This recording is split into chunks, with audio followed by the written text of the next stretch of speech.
away from what most people are calling the biggest election that our generation's ever seen and most generations in America have ever seen, do you see John Kerry and George W. Bush, I mean, two-part question, do you see either of them as intellectual morons?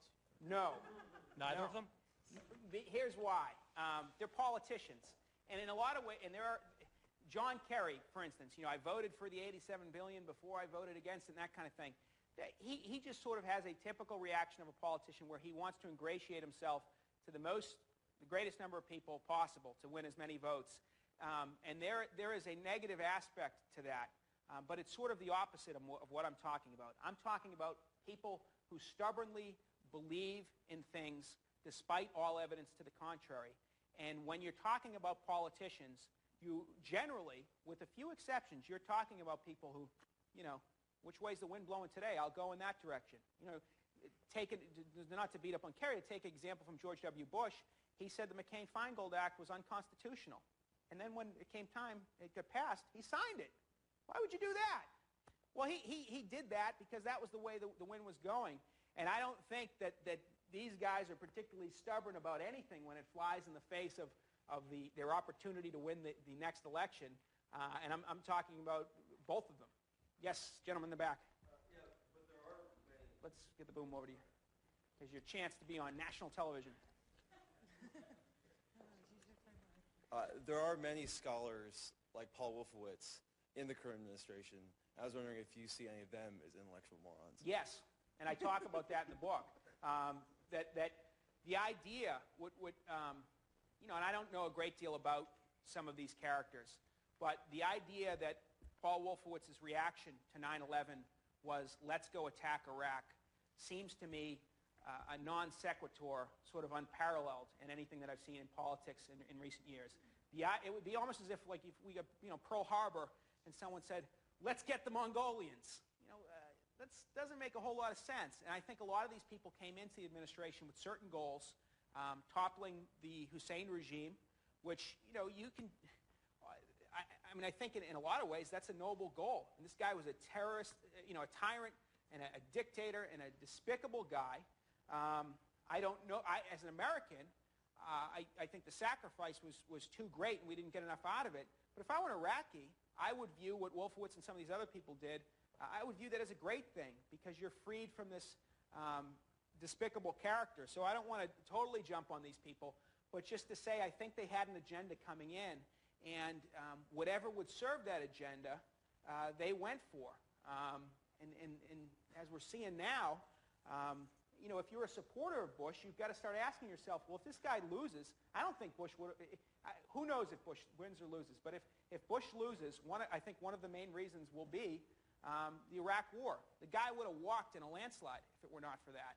And just from a political level, it's done them a lot of damage. And some people may view that as heroic. I don't, because it's also done the country a lot of damage, done our you know, over 1,000 soldiers and billions of dollars for what, in essence, to me, is a nation-building project. Something that if you looked at the 2000 debates, candidate Bush was, you know, decrying nation-building, saying how terrible it was. Well, he got his construction hat on, and he's doing the nation-building thing all around the world. And as a conservative, that's troubling to me. Who hasn't asked a question? Gentleman right there. I just wanted to say that I think you can say that Marxism has been tried or it hasn't been tried depending on how strictly you interpret it. You can say, well, this is strict Marxism or this is almost Marxism. But it's been tried a couple times by really big countries for several decades, and it hasn't worked. So unless you can do a better job than those countries, I think it's pretty much a moot point whether it works or not.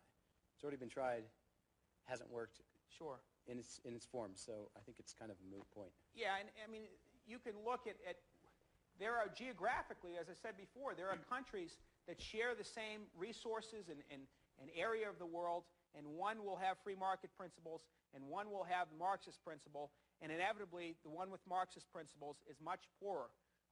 Everyone's equal. Everyone's equally poor. And that is not something, you know, I don't aspire to that type of a system. I aspire to a free system where you can keep the fruits of your own labor. That's people say, well, we're doing bad in the United States.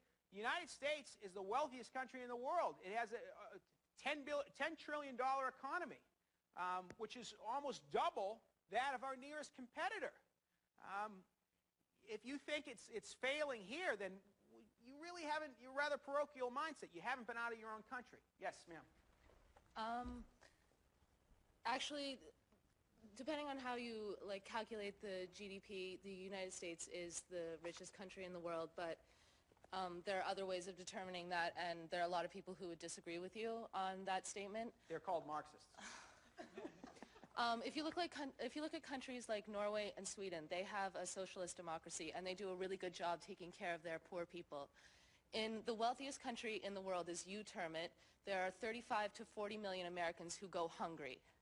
How can you say that that's fair? How can you believe in a free system and a government that doesn't take care of its people who are literally going hungry? I don't think it's the government's job to take care of people who are going hungry. Well, that's where your ideology differs from mine. I think it's the government's responsibility to take care of its people. Okay, well, I think it's your responsibility to take care of yourself. If it's the I take government's- care of myself, and Great. when I finish school here, I'm going to go take care of other people who don't have the same resources and privileges that I do, and I think you should be doing the same thing. Well, rock on. That's good for you, but I'm not going that route because I don't think... And you're wrong. All right, well. Who hasn't asked a question? Mr. Green? Yes. Did you ask a question? Yeah, I've got kind of a Well, comment. that guy hasn't asked one, right? Mr. Orange.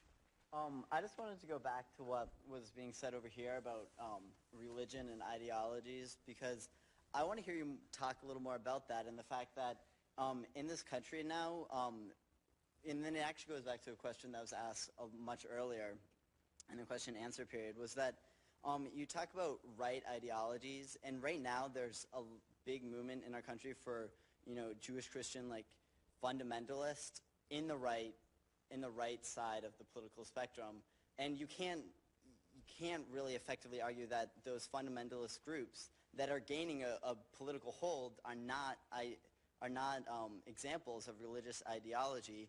And what do you think about that? Because that is a really big movement, and that's going to have a lot of play in the elections that are coming up in a week. How are they gaining power? I don't understand. What have they done that has gained power? What do you mean have they done? I don't know. I don't know what you're talking about. That there's some massive fundamentalist group. Well, that is no, not exerting power over the rest massive of us. but within the right spectrum of the political continuum, there, or at least in our country, we have a lot of religious fundamentalists who go back to believing everything that they're doing, believing every word of the Bible is right. That they don't think for themselves. They let the Bible think for themselves. They let whatever the sort, and they exist in the right spectrum, and you haven't addressed that at all in your speech. Who are some of the people you're talking about? Well, let's start I don't know, examples of people like the born again Christians, and then I also want to think is that could you not at least accept the possibility that Bush is one of these religious fundamentalists who doesn't necessarily think for himself? For example, in the debates, the last presidential debates, I don't know if anyone else noticed, but when we were talking about religion and diversity in the country, Kerry said, Christians, the atheists, Judaism, Buddhism, Muslims. Bush said the Christians and the others. He didn't even mention, to him it's just Christians and others. Where do you draw the line? How many I want to hear you talk about that. What do you think about that? Because you haven't addressed it. You've avoided this whole fundamentalist movement of, Christians within the right wing of the political spectrum, because you're talking about everything that's in the left spectrum, and then you talk about a few abstract Ayn Rand and stuff, in the right spectrum. But as far as that, because religious ideologies are going to have a big effect in the election that's coming up in the next week. Well, when I asked who specifically you're talking about, some people shouted out George W. Bush, and I think George W. Bush has been a rather, people tag him with the line of religious fundamentalists and all that. I think he's been a rather pragmatic president. You look at something like stem cell research. There has never been a president in history who has given money for stem cell research. George W. Bush did that, and he may have offended you by not federally funding all stem cell research, but he also offended a whole lot of his religious base by funding any stem cell research, because people don't go for that. He has appointed judges who are not pro-life. He has people in his cabinet who do not share those convictions. And so if he were this religious fundamentalist, I don't know why he would be having people like, surrounding himself with people like Christy Todd Whitman. It seems, Rudy Giuliani, it seems like he surrounds himself with a vast array of Republicans, whether it be people on the right like John Ashcroft, who may or may not fit the description of what you're talking about, and people further to the left of the Republican Party like Christy Todd Whitman, or even guys like Norman Mineta. So I don't know, if he were a religious fundamentalist, he's really doing a pretty bad job of it. Okay, but you bring up the thing about stem cell research. No president before this, stem cell research is a very recent development in the scientific community that no other president has really had to deal with, its movement and stuff. Dealt with it. What? President Clinton could have dealt with it.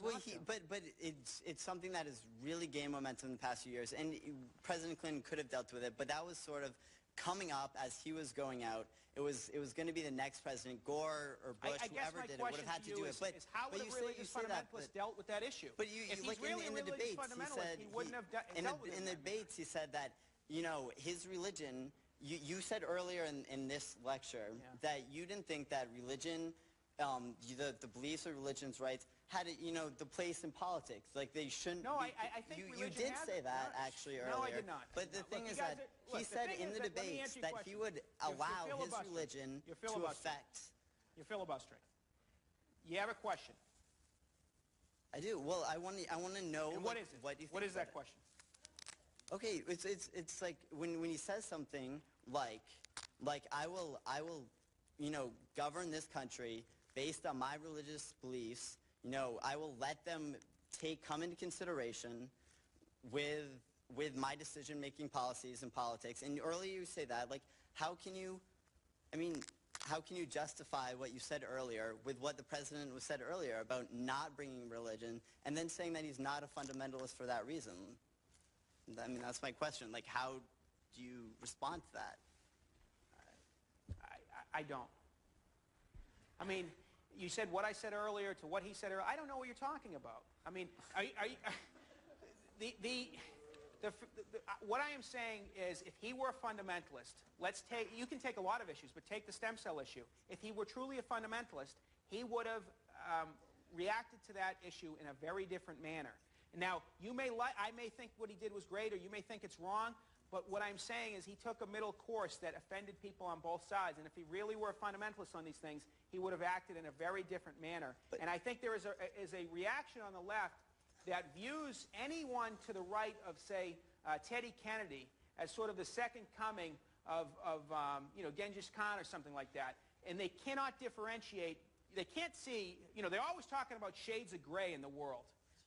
But when it comes to people to the right of them, they can never see the differentiations. And I don't think that you can equate, say, someone like George W. Bush with a religious fundamentalist preacher. They both believe in Christianity, and that's about it. They agree and disagree on certain issues.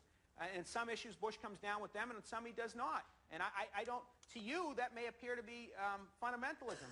But I don't know that this is a fundamentalist country that would, the guy has a 50% approval rating. If he were really that type of a person, would he have half of the people supporting him? I don't know. Well, we have time for one more question. Gentleman in the blue in the back. Guy standing up in the upper deck. Well, just like, I don't think that the issue is so much whether or not he's like a fundamentalist or not. That it's just that he's so deeply rooted in his own ideologies that he can't even admit his own mistake in invading the war in Iraq.